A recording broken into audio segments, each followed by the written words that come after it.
बोलो श्री वृंदावन बाकी बिहारी लाल की जय। स्वागत है आप सभी प्रिय दर्शकों का आपके अपने YouTube चैनल पर।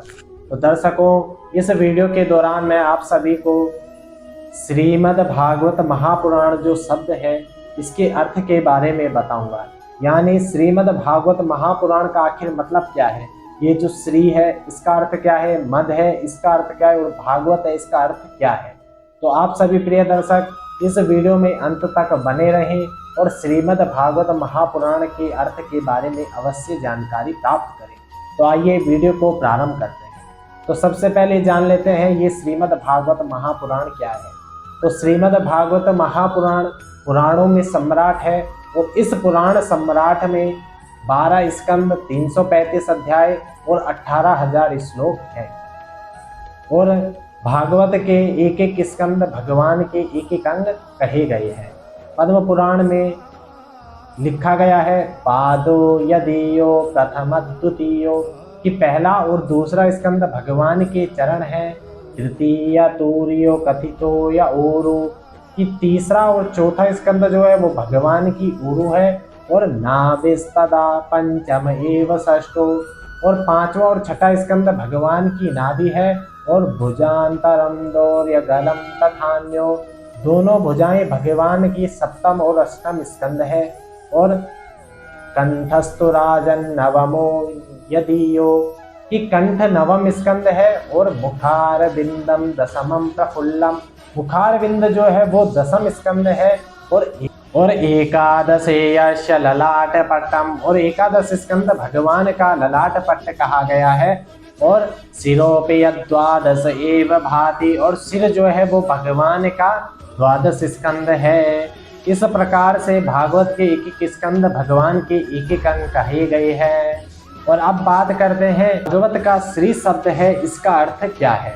तो श्री शब्द व्याकरण के श्रृन सेवायाम धातु के द्वारा निष्पन्न होता है जिसका शाब्दिक अर्थ होता है सेवा करना। तो कह सकते हैं श्रयति हरिम या सा श्री लक्ष्मी इत्यर्था कि जो श्रीमन नारायण की सेवा करती है वो श्री अर्थात लक्ष्मी जी है। या फिर कह सकते हैं शृणोति भक्तानाम दुखम या सा श्री लक्ष्मी इत्यर्था कि जो भक्तों के दुख को सुनकर दूर करती है वो लक्ष्मी जी है, वो श्री है। तो कहने का अभिप्राय यह है कि व्यास जी ने भागवत में श्री कहकर वृषभानु नंदिनी श्री राधा रानी जी को संबोधित किया है।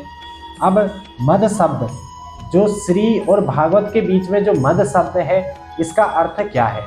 मद शब्द में जो है मतु प्रत्यय है और जो कि भूमि, निंदा, प्रशंसा और वाला इत्यादि 12 अर्थों में प्रयोग होता है।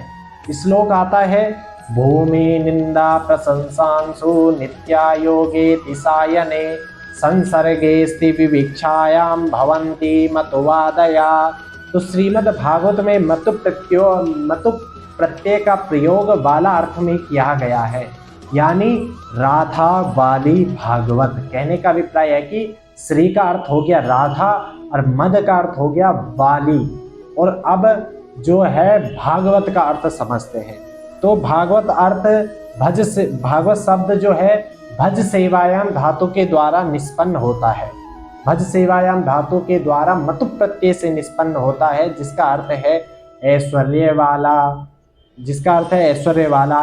श्लोक आता है विष्णु पुराण में ऐश्वर्यस्य समग्रस्य धर्मस्य यशस्श्रिया ज्ञान वैराग्य योश्चैव शरणां भग इति रणा कि ऐश्वर्य, धर्म, यश, श्री, ज्ञान और वैराग्य इनको भग कहा गया है और जो इनसे युक्त है वही भागवत है।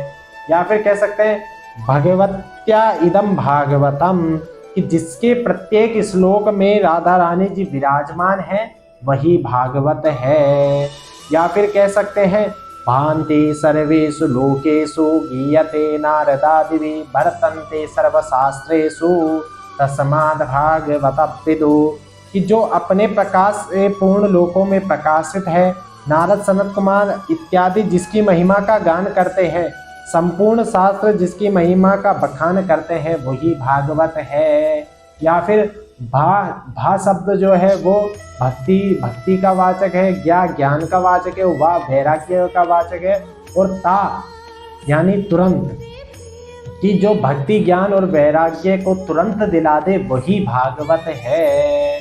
तो अब बात करते हैं, श्री का अर्थ हो गया राधा, और मद का अर्थ हो गया वाली, और भागवत का अर्थ हो गया जो ज्ञान वैराग्य और जो भक्ति ज्ञान और वैराग्य को तुरंत दिला दे वही भागवत है। अब जो महापुराण शब्द लिया गया है इसका अर्थ जानते हैं। तो पुराणों के तो 5 लक्षण होते हैं। पुराण का अर्थ होता है कि जीवों के हृदय के जो परिपूर्ण करे, जीवों के हृदय को जो परिपूर्ण करे वही पुराण है। और इस श्रीमद् भागवत महापुराण में तो 5 लक्षण नहीं बल्कि 10 लक्षण है। पुराणों के तो 5 लक्षण होते हैं। कौन कौन से? सर्गश्चा सर्गश्चा वंशो मनवंतराणि च वंशानुच चरितम चेवं पुराणम पंच लक्षणम। लेकिन इस श्रीमद् भागवत महापुराण के 10 लक्षण हैं। कौन कौन से? अत्र सर्गो विसर्गश्चा स्थान पोषण मूतया वनवंतरे स्वानुकथा निरोधो मुक्तिराश्रया, कि सर्ग विसर्ग स्थान पोषण ऊति मनवंतर ईशानुकथा निरोध मुक्ति और आश्रय, ये 10 लक्षण इस श्रीमद् भागवत महापुराण में हैं। तो ऐसे श्रीमद् भागवत महापुराण के प्रारंभ में व्यास जी ने 3 श्लोकों में मंगलाचरण किया है। तो अब जानेंगे अगली वीडियो में कि मंगलाचरण आखिर क्यों किया जाता है। अभी के लिए जय जय श्री राधे।